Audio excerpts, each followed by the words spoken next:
Hello नमस्कार, मैं आपकी एजुकेटर सीमा गोस्वामी। बच्चों, आज मैं आपको पढ़ा रही हूँ चिंतन तथा कल्पना में अंतर।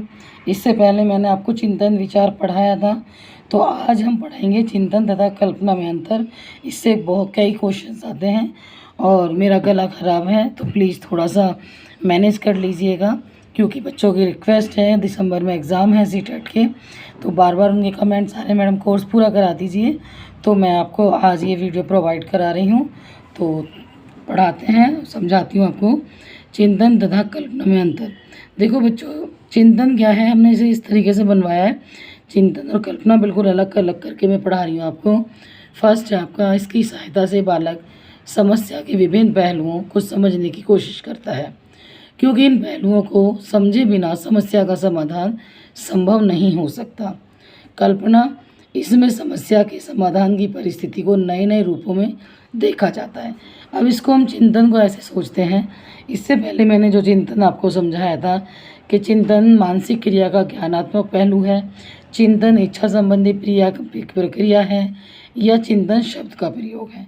ये विभिन्न जो विचारक हैं उन्होंने कहा है। रोज कहता है कि चिंतन मानसिक क्रिया है, रायबन कहता है कि चिंतन इच्छा संबंधी क्रिया है। तो इस तरीके से जो विचारक हैं उन्होंने अपने अपने विचार दिए। अब इसको ऐसे हम समझेंगे कि चिंतन समस्या होती है कोई, उसके विभिन्न पहलुओं को विचारा जाता है, उनको समझने की कोशिश की जाती है, और उन पहलुओं को समझने के बाद उस समस्या का संभव, क्योंकि इन पहलुओं को समझे बिना समस्या का समाधान संभव नहीं होता। ये ऐसा नहीं है कि आपने अपने मन में कल्पना की और आपकी सारी समस्याओं का समाधान हो गया। आपने कल्पना की कि आपके पास आइसक्रीम आ गई तो आ गई, ऐसा नहीं है। आपने कल्पना की कि आप फर्स्ट आए हैं, तो ऐसा नहीं है। कल्पना में फर्स्ट आ सकते हैं, लेकिन उसके लिए आपको अगर चिंतन करना पड़ेगा, पढ़ना पड़ेगा, कोशिश करनी पड़ेगी।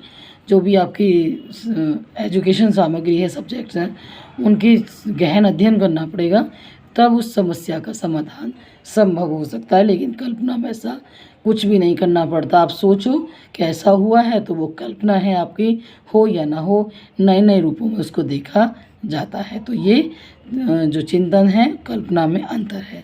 नेक्स्ट है बच्चों, पॉइंट नंबर 2 कहता है इसमें तर्क की प्रधानता होती है। तर्क की प्रधानता होती है समस्या समाधान में। तर्क की सहायता से सूक्ष्म यानी बहुत जो छोटे छोटे पहलू हैं उनको जाना जाता है। सीधा सा है कि जब तक आप किसी चीज़ को तर्क नहीं करेंगे, तब तक आपको उस समस्या का समाधान नहीं मिलेगा। तो क्वेश्चन अगर आए तो उसकी जो समस्या है उसके समाधान के लिए किस चीज़ की ज़रूरत होती है, तो वो तर्क की ज़रूरत होती है। आप सिर्फ एक वर्ड को ही ढूंढ लेना, आपका आंसर सही हो जाएगा। और सूक्ष्म पहलुओं को जाना जाता है, उसकी जो बारीकियां हैं उनको जाना जाता है। और लेकिन कल्पना में क्या होता है, इसमें तर्क का अभाव होता है। या तर्क जैसी कोई चीज़ नहीं होती। आप अपने मन में विचार कर रहे हैं, आपने बोला ये हो गया तो हो गया। आपने कहा कि मैंने आज मैंगो खाया, खाया नहीं खाया, तो वो आपने अपनी कल्पना में किया।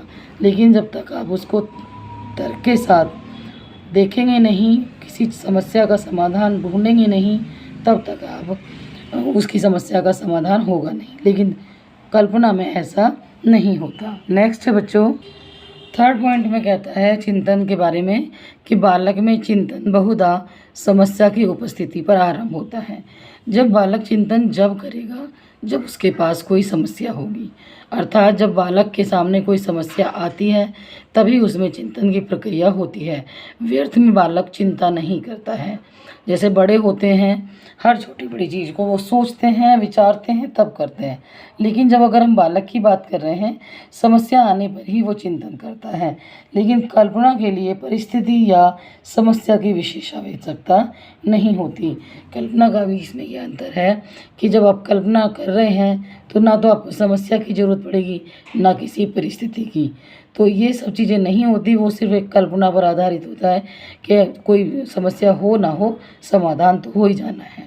नेक्स्ट है बच्चों, थर्ड में कहता है, फोर्थ में कहता है बच्चों, ये चिंतन में समस्या समाधान में प्रयत्न और भूल की क्रिया रहती है। यानी क्वेश्चन ये आ सकता है, समस्या समाधान में किसकी प्रक्रिया रहती है तो प्रयत्न और भूल की क्रिया रहती है। लेकिन कल्पना में ना तो प्रयास करना पड़ता है और ना ही भूल का अभाव है, क्योंकि जब कोई कार्य ही नहीं करेंगे, वो मन में ही कल्पना करेंगे, तो ना भूल होगी और ना ही प्रयास होगा।